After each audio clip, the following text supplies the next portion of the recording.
Bonjour, je m'appelle Francis Parent-Valiquette et quand je dis aux gens que je suis producteur de podcast, la chose qu'ils me demandent est inévitablement une variation de la question « Mais pourquoi faire un balado? » Comme il y a autant de réponses qu'il y a de balados disponibles, j'ai décidé de demander aux humains derrière le balado d'y répondre en nous parlant de leurs inspirations, de leurs motivations, de nous raconter leur parcours et j'en profite au passage pour leur demander astuces, stratégies et tactiques pour que nous puissions améliorer nos balados. Que vous soyez un simple amateur de balado ou un podcasteur averti, restez à l'écoute, ce balado est pour vous. Bienvenue à l'épisode 1 de Pourquoi faire un balado. Aujourd'hui, j'ai la chance de recevoir un ami, un mentor, une inspiration pour moi, Chuck Charles Thompson-Leduc. Donc, si tu es un podcasteur, tu le connais sur Chuck. Si tu travailles pour l'impôt, tu le connais sûrement pour Charles Thompson-Leduc. C'est son nom officiel sur son baptistère, qui est un producteur et consultant en balado-diffusion. C'est l'animateur du podcast quotidien Le Petit Bonheur. Il est cofondateur du Festipod. Il a travaillé sur plusieurs gros projets, dont Enkel.tv, Répète pas ça. Il a même remplacé Yann Terriot sur le podcast Sous-écoute de Mike Ward. Et depuis peu, tu es aussi enseignant à l'École nationale de l'humour. Chuck, merci d'avoir accepté l'invitation, d'être le premier invité sur Pourquoi faire un balado. Merci. Merci Francis. Merci à toi pour l'invitation. Je suis honoré d'être ton premier invité pour ton podcast. Je suis excité, je suis fébrile. Ça me fait vraiment plaisir d'être là. Ben, moi aussi, je suis fébrile, puis je vais mettre un peu en contexte pourquoi que j'ai décidé de t'inviter toi en premier. Et tout ce processus-là se passe dans ma tête, mais ça a été très difficile pour moi. Depuis quelques temps, je travaille dans le podcasting et j'ai réalisé en faisant ce podcast-là que je connais beaucoup de monde et je ne savais pas qui inviter en premier parce qu'il y a beaucoup d'influence, beaucoup de personnes. Et je me suis dit, Charles, Chuck, il m'a inspiré à deux choses. En fait, d'un, tu es le premier que j'ai connu qui vivait du podcasting au Québec. Donc, tu m'as un peu prouvé que c'est possible de vivre du podcasting, même si je ne m'en allais pas dans cette direction-là. Et l'autre chose, tu es le premier Québécois que j'ai connu qui faisait une quotidienne et je te trouvais totalement craqué. Et aujourd'hui, je roule 2 quotidiennes grâce à toi. Donc, tu as été vraiment une inspiration. Même si ce n'est pas toi mon point de départ, quand je t'ai rencontré, j'aimais ton énergie, je voulais être avec toi. Je trouvais ça cool, ton œuvre. Fait que je me suis dit que ça ferait un bon départ pour le show. Je t'ai invité aujourd'hui en tant que gens de l'industrie, parce qu'il y a 2 volets, comme je t'ai dit, il y a le volet podcasteur, le volet gens de l'industrie. Donc, je veux qu'on parle un peu de ta vision du podcast en tant que producteur. Mais avant, j'aimerais que tu nous présentes, tu nous dises qui tu es, qu'est-ce que tu fais, qui est Charles Chuck Thompson. Ben merci premièrement pour tes bons mots, de savoir que je t'ai aidé un peu à ce que toi aussi tu lances ta propre entreprise, de partir en affaires dans le domaine du podcasting. Ça me fait vraiment plaisir. Je suis content de savoir que j'ai pu t'aider. Puis merci beaucoup pour tes bons mots. Ben moi je suis un gars en fait à la base. Je suis un petit gars de radio. Moi j'ai toujours trippé sur les micros, sur les câbles, sur les consoles. Depuis que je suis vraiment tout petit, je veux dire entre le médium de la télé et le médium de la radio, tu me demandes lequel choisir. Je choisis la radio. Je préfère la radio. J'aime tellement plus ce médium-là. Le son, quand tu as une expérience où est-ce que c'est juste le son qui t'enveloppe et qui t'amène dans quelque part. Moi, je trouve que ça a tellement plus de puissance. Des fois, la télé aussi, c'est ses avantages. Mais c'est ça, je pars de la radio et j'adore ça. Après ça, moi, j'enregistrais des cassettes quand j'étais petit. J'étais un fan d'humour. J'enregistrais l'humour à la radio. Évidemment, il y a François Pérusse qui est un idole. Je suis un idole. C'est quelqu'un que j'ai tellement d'admiration pour lui. Puis lui, il a réussi à mêler 2 affaires que j'aimais beaucoup, 2 passions, c'est-à-dire l'humour et la radio. Et en enregistrant ces 2 minutes du peuple, en achetant ses albums, puis en enregistrant des sketchs d'humoristes à la radio, moi, je me suis mis à écouter ça dans mes cassettes quand j'étais plus jeune, puis j'adorais ça. Tu sais, je tripais, là, j'étais vraiment un fan. Alors, je voulais faire de la radio, évidemment. Quand j'étais jeune, je voulais faire de la radio. Et j'ai commencé à l'en faire quand j'étais ado. J'étais moniteur camp de jour, de jour. Et de soir, j'allais dans la petite municipalité de Saint-Rémy, à la rive sud de Montréal, à côté de Châteauguay. J'allais enregistrer une petite émission radio dans leur ancienne station radio, malheureusement, qui n'existe plus. Et j'avais énormément de fun. Je faisais ça avec une amie. Et moi, je voulais faire ça de la radio. Donc, c'était mon gros trip. Puis après ça, j'ai étudié dans le domaine. J'ai étudié dans une école professionnelle de radio à la Prairie et j'en suis ressorti avec un diplôme d'animation radio professionnelle. Et là, avec ça, j'ai rien fait. J'ai absolument rien fait avec ce diplôme-là.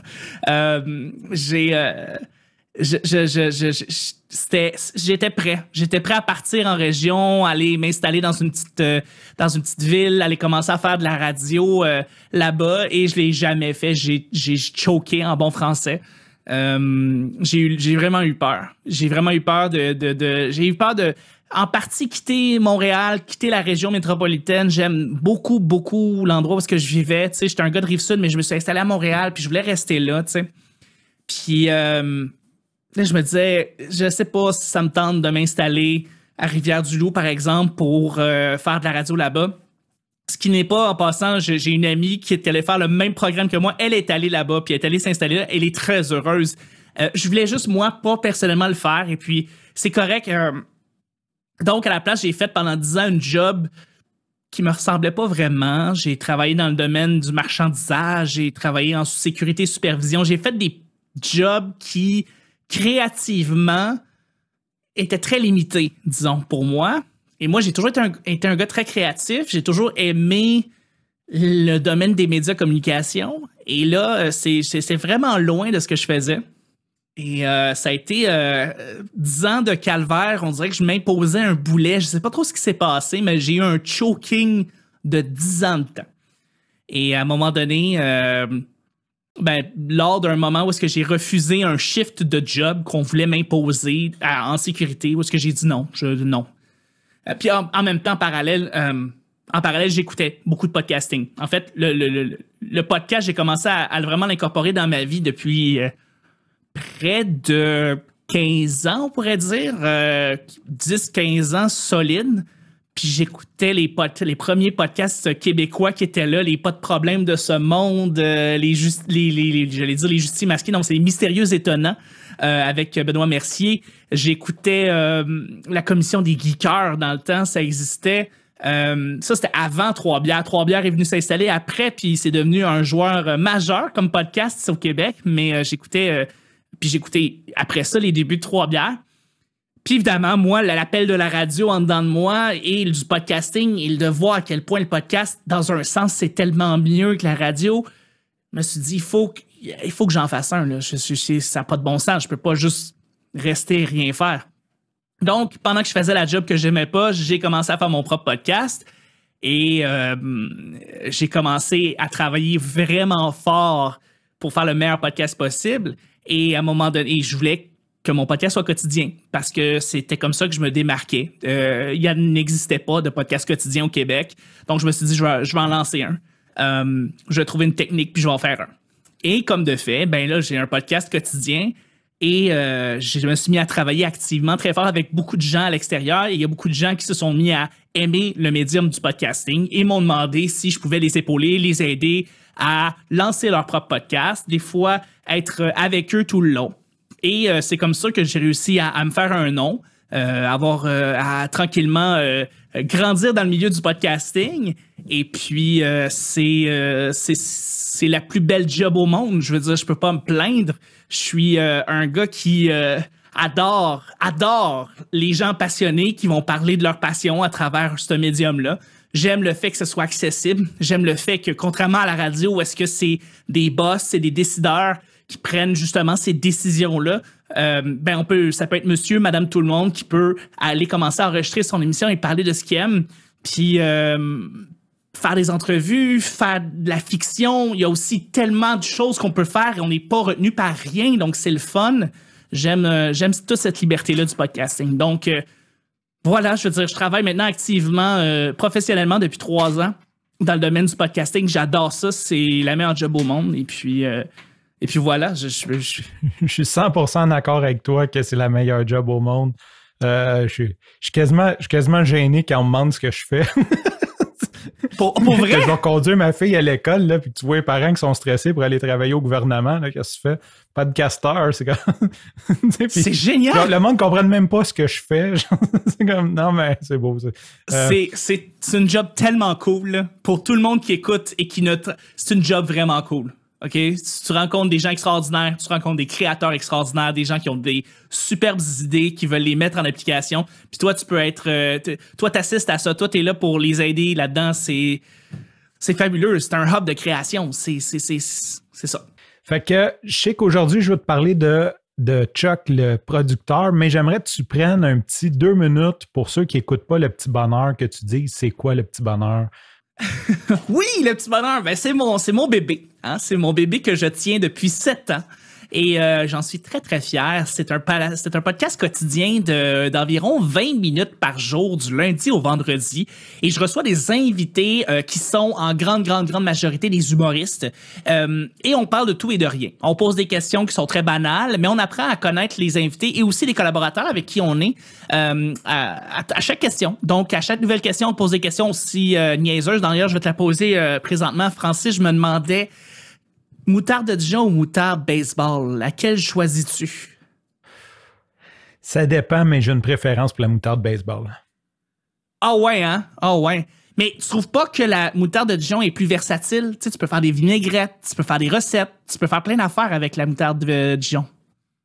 Définitivement, j'aime les épices, j'aime la moutarde de Dijon, c'est plus versatile, mais il y a un côté trash de moi qui est fier de sortir la moutarde jaune, écrit compliment dessus avec un hot dog, là, tu sais. Ouais. Il y a quelque chose comme ça fait barbecue, ça fait party, ça fait événement spécial versus la Dijon qui est un peu plus raffinée comme goût, un peu plus j'invite mes beaux-parents, mettons. C'est ça, je comprends. Tu t'as aucun problème à faire une belle recette, par exemple, quand tu vas recevoir ta belle-mère avec la moutarde de Dijon, mais c'est vrai que tu vas aussi aller au Fofone électrique de temps en temps avec ton style punk rock, puis là, moutarde baseball all the way, la French, let's go, puis voilà, tu sais, c'est tes 2 styles. Exactement. Voilà, je savais que tu étais comme ça. Mais c'est ce genre de questions-là qu'on pose pendant le podcast, puis on fait à tous les jours, du lundi au vendredi. On a beaucoup de fun, on rit beaucoup, en fait. Et puis voilà, c'est ça mon podcast. Je fais ça en format audio et vidéo, et j'ai énormément de fun à rencontrer toujours des nouveaux humoristes à chaque fois. Et puis voilà. Je mets ça, mon podcast. Les liens en note de l'épisode. Puis pour ceux qui ne le savent pas, Chuck travaille avec beaucoup d'humoristes, sur beaucoup de podcasts d'humoristes. Donc, il est vraiment dans la sphère des humoristes. Comme j'ai dit un petit peu plus tôt aussi, que tu es rendu enseignant à l'École nationale de l'humour. Ça, c'est vraiment cool. Oui. Tu veux-tu nous lancer un petit mot là-dessus, justement? Parce que moi, j'ai comme tellement trippé quand j'ai vu ça. Puis je trouve tellement que tu es la personne. S'il m'avait demandé, genre, qui est le... Non, mais c'est vrai. T'as tout... Je veux dire, t'es dans le réseau depuis que je te connais. Tous les podcasts que tu produis, la majorité, c'est avec des humoristes. Ton podcast t'invite des humoristes. Je veux dire, t'es tout le temps dans la sphère des humoristes. C'est normal que ça revienne à toi. Il y a Yann Terriot, mais Yann Terriot, il est occupé. Fait que... je prends la place à Yann. C'est ça, mais Yann, à la base, Yann Terriot, qui, pour les gens qui ne le connaissent pas, il réalise présentement sous écoute, il a son propre podcast à lui, qui est le Daily Buffer Podcast. Et c'est un créateur sur le web depuis des décennies, vraiment.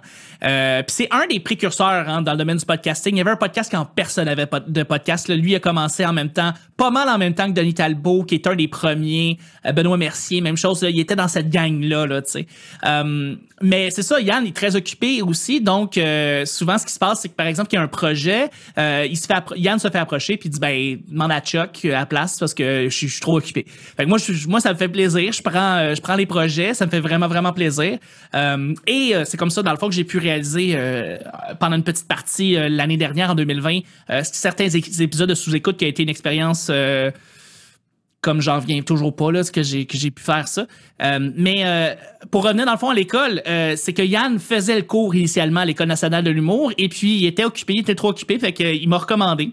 Et comme de fait, ben j'ai accepté. Et depuis 2021, début 2021, je suis l'enseignant pour le cours de podcast. C'est vraiment le fun. Pourquoi c'est le fun? C'est que on enseigne le balado de A à Z. Que ça part de comme l'idée principale jusqu'à l'équipement, en passant par l'équipement vidéo aussi, la préparation, la programmation et comment on fait pour optimiser justement son podcast pour qu'il soit le plus vu possible après ça. Ce qui est aussi le fun, c'est les gens qui sont là, je veux dire, la cohorte, les gens qui étaient avec moi partent de plein d'horizons différents et plein de perspectives différentes. Il y a des gens qui n'ont jamais entendu parler de podcasting et ils commencent avec moi. Puis il y en a d'autres qui avaient des compagnies de podcasts, littéralement, et qui viennent là juste pour se mettre à jour, connaître les derniers trucs. Donc, on part avec plein de gens qui viennent de plein d'horizons et je suis là pour répondre à toutes les questions. Et je me sens vraiment pas comme un enseignant, je me sens juste vraiment comme un gars qui parle de sa passion depuis les 15 dernières années et il vient juste comme donner ses trucs à lui, qu'est-ce qu'il a appris au fil du temps sur le domaine du podcasting. C'est vraiment le fun. C'est vraiment, vraiment trippant. Puis la gang est vraiment cool. On vient de terminer le cours pour la session d'hiver. On va recommencer en automne. Je suis bien content. Je suis vraiment content. Puis, je vais souhaiter que tu sois là encore une bonne quinzaine d'années. J'ai mis dans ma bucket list de faire l'École nationale de l'humour à 50 ans. Fait que dans ma cinquantaine, fait que faut que tu restes là. Je vais être un vieux de la vie. On va être les deux vieux, mais on verra ce que l'humour est rendu là. Pourquoi pas? Pourquoi pas? Je veux te voir faire du stand-up, Francis. Là, tu sais que là, t'es obligé. Ton premier open mic, faut que tu me le dises. Faut que je sois là. C'est clair, puis justement, tu as sûrement entendu le passage dans Répète pas ça. Mike Ward, il dit que quand tu arrives à l'École nationale de l'humour, il te donne une liste de 10 choses que tu peux pas parler en humour. Oui. Que lui, il a parlé des 10. Définitivement, oui. Je veux cette liste-là. Je veux parler de ces 10 affaires. Au moins de une. Mon open mic, je choisis la pire d'indices. Puis j'ai déjà une idée dans la tête, puis genre je fonce là-dessus. Faut que je dise quelque chose qu'on n'a pas le droit de dire, c'est clair. Si tu me donnes cette liste-là, c'est sûr, c'est ce que je veux faire.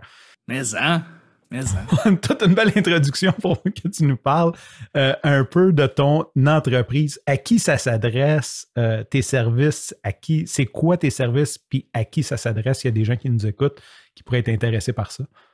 Ben, je suis vraiment content en fait que tu commences avec moi parce que contrairement à quelqu'un qui a vraiment une entreprise qui est très claire, qui est très scindée depuis disons quelques années, quelqu'un qui par exemple a un studio de musique qui l'a recyclé tranquillement, un studio de balado ou un théâtre qui a décidé d'avoir un aspect interactif, tout ça. Moi de mon côté, je commence réellement juste en étant un travailleur autonome qui travaille sur chacun des projets avec chaque personne individuellement. Je n'ai pas encore, écoute, c'est vraiment drôle, j'ai pas encore de site web, j'ai pas encore de carte d'affaires, j'ai pas encore de, tu sais, il y a beaucoup de choses qui ne sont pas encore déterminées.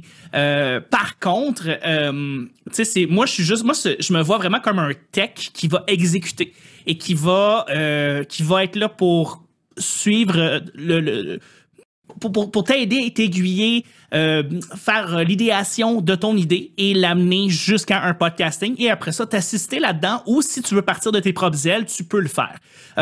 Donc, je reste encore comme juste mon nom. Mon entreprise, c'est mon nom, c'est Charles, c'est Chuck. Et j'ai présentement un studio où je peux enregistrer avec des clients pour pouvoir faire leur podcast directement de chez moi ou en fait de manière accessible et avoir de l'équipement professionnel à leur portée de main.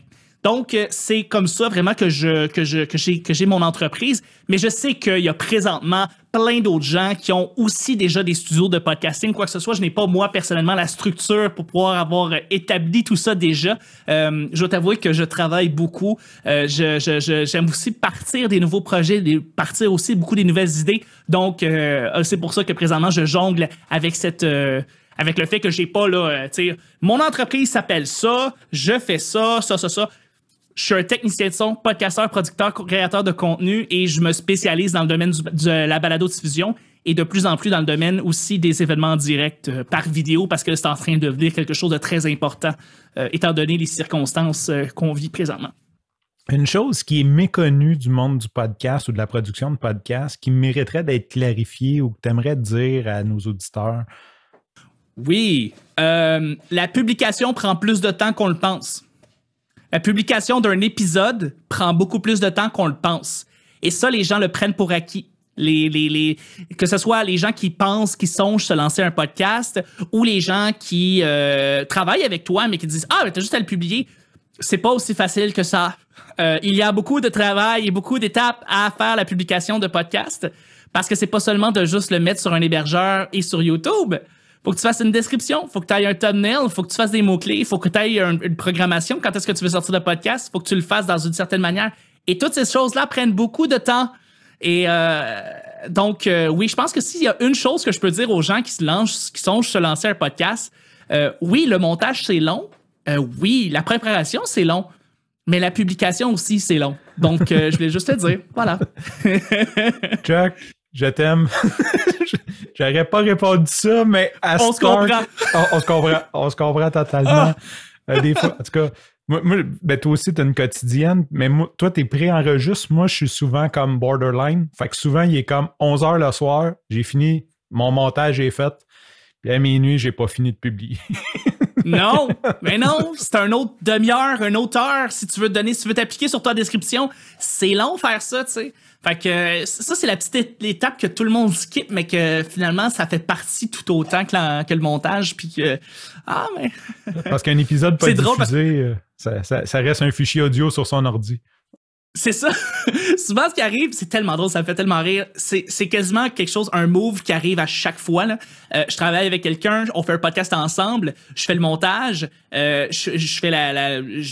j'envoie les fichiers et la personne reçoit les fichiers supposée s'occuper de la publication.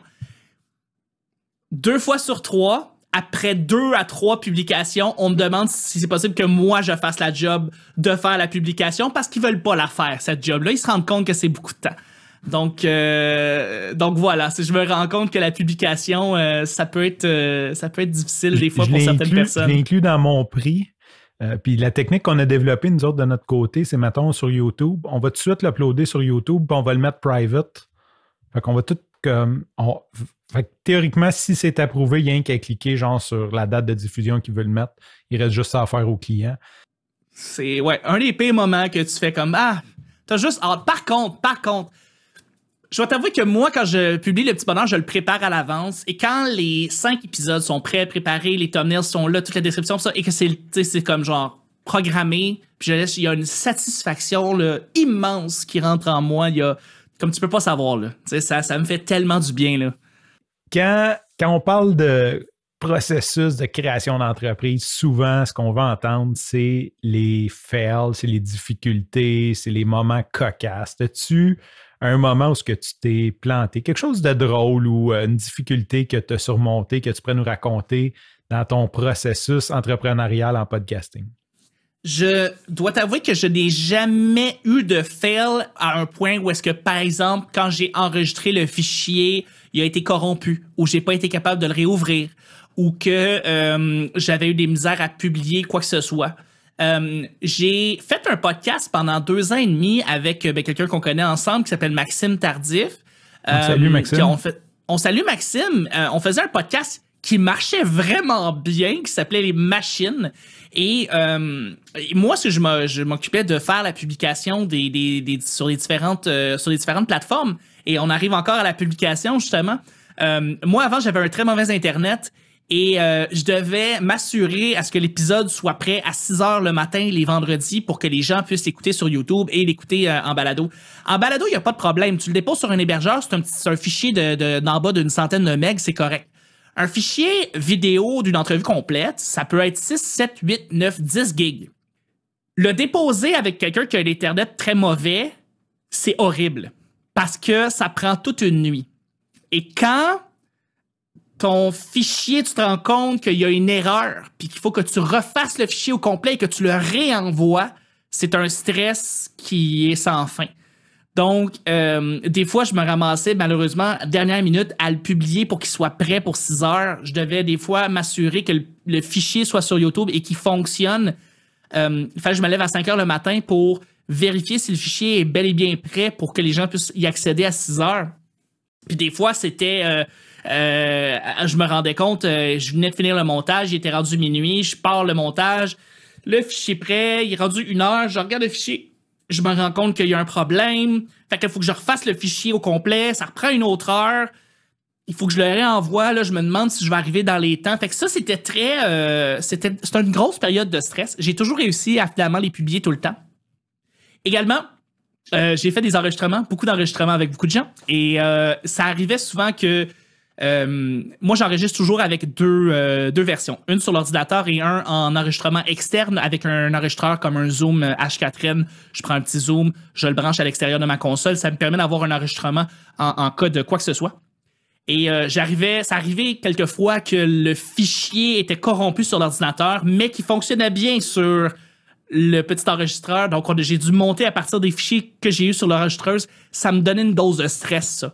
Je dois t'avouer. Mais j'ai jamais eu de fuck-up, de gros fuck-up encore. Je touche du bois, mais je me rends compte qu'il faut que tu prévois faut que tu prévois absolument tout en podcasting. Tu veux pas refaire une entrevue. Une deuxième entrevue est jamais aussi bonne que la première. Et voilà. Donc, avoir un backup, ça aide beaucoup. Si tu pouvais retourner en arrière dans ça peut être dans ta vie en général, si tu veux, qu'est-ce que tu ferais de différent? C'est sûr, en lien avec le podcasting, là? J'aurais commencé plus tôt. Pourquoi j'ai travaillé pendant 10 ans pour une job que j'aimais pas?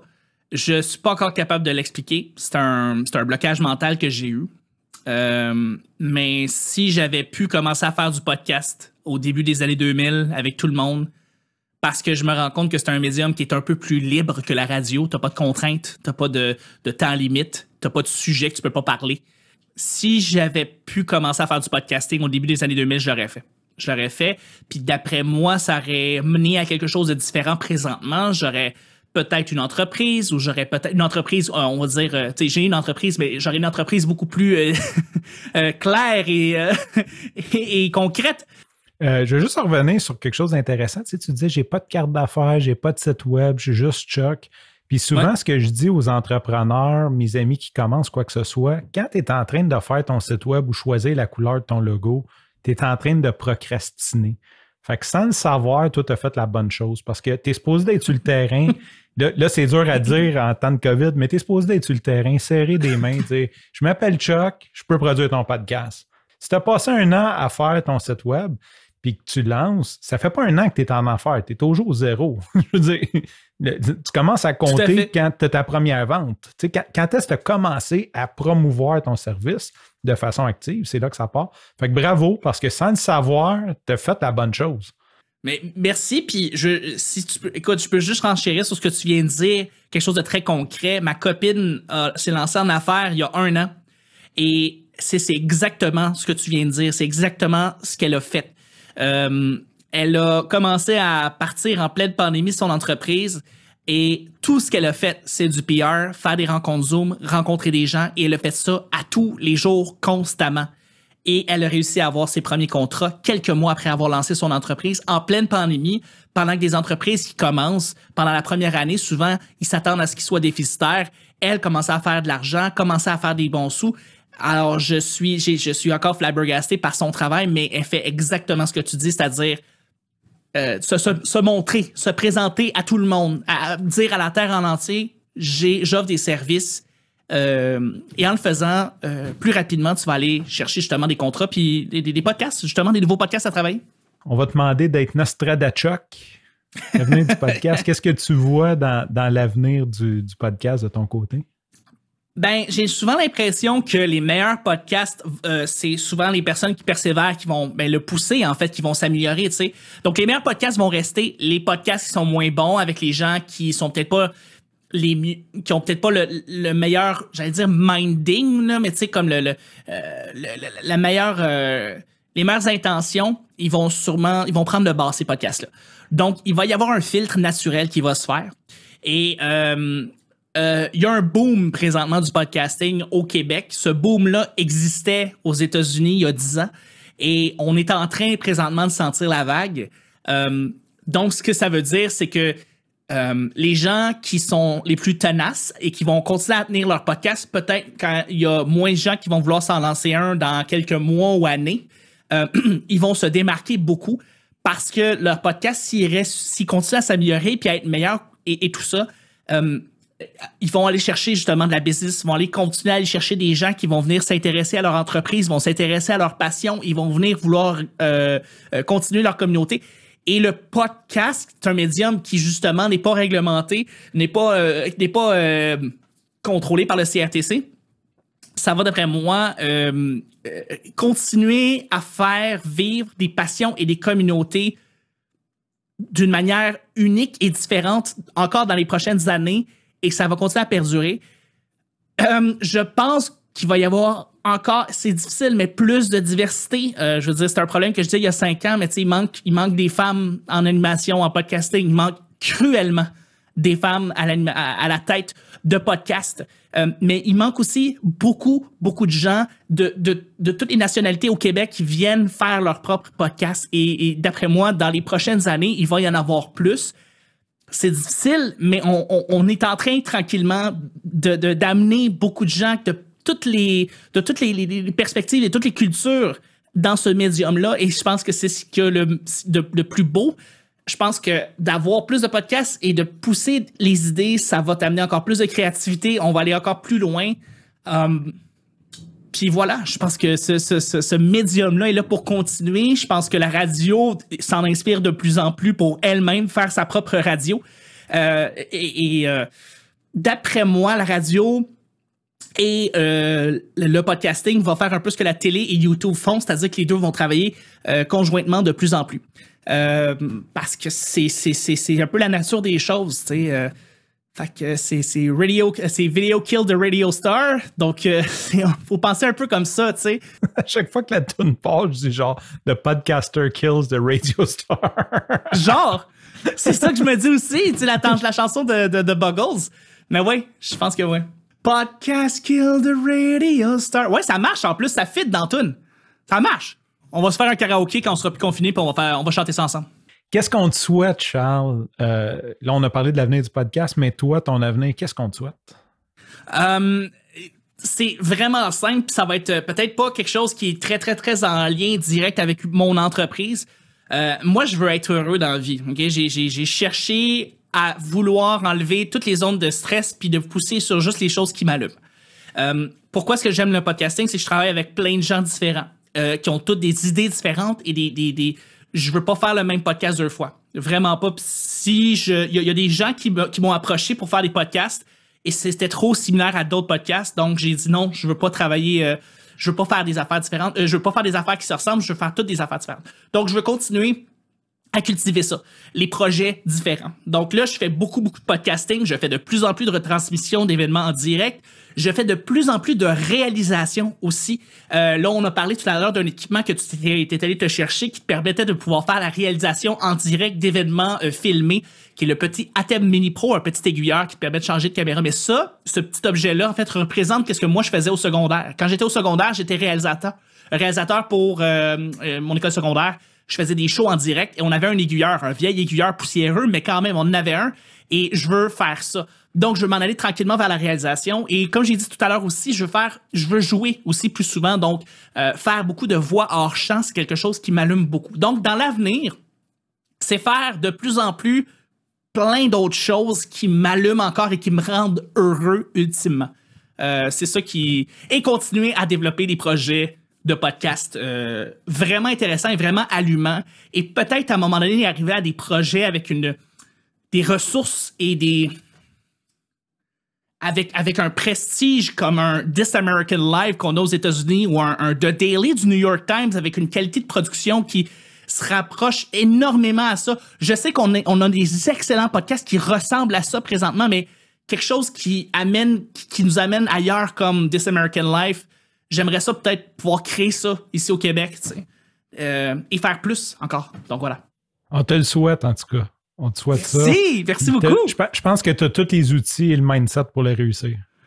Ben oui, mais j'ai aussi des gens qui gravitent autour de moi qui m'allument. Tu es une de ces personnes-là, Francis. Là. Je veux juste te le dire. Tu sais, t'es une de ces personnes-là qui me pousse à vouloir être encore plus créatif et faire des choses encore plus extraordinaires avec ce médium-là parce que je pense qu'on en est juste au début ici au Québec et on peut faire encore plus de choses avec ce médium-là. Claire, premièrement, ça me touche. Tu sais qu'à chaque fois que tu me fais un bon commentaire, c'est toujours apprécié, que ça me touche, ça fait ma journée. Fait que merci pour ça. Puis clairement, moi, des fois, je reçois des commentaires du genre, le podcasting, c'est pas comme fini, genre, c'est pas comme sursaturé, c'est comme, non, on est au début, là, on n'a pas encore effleuré le bout, là, on commence à peine à avoir une petite traction. Tu parlais des États-Unis il y a 10 ans, moi je dis 4 ans, mais toi tu dis 10 ans. Fait qu'on est 10 ans en retard, puis garde, aux États-Unis, ça monte encore. Fait que même avec, mettons que ça serait 4 ans comme moi je dis, on a encore 4 ans à monter facile, entre 4 et 10 ans à monter avant même d'atteindre où ce qu'on est aux États-Unis présentement. Fait que c'est clair qu'on est au début.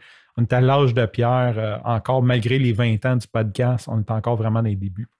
J'ai 4 petites questions éclairs avant qu'on se quitte, Chuck. Let's go! Fait que, un conseil pour les podcasteurs actuels? Un truc pour les podcasteurs actuels, c'est d'écouter plus de podcasts puis de s'en inspirer pour essayer de s'améliorer sur son propre podcast. Tant au niveau de la qualité sonore que la qualité vidéo.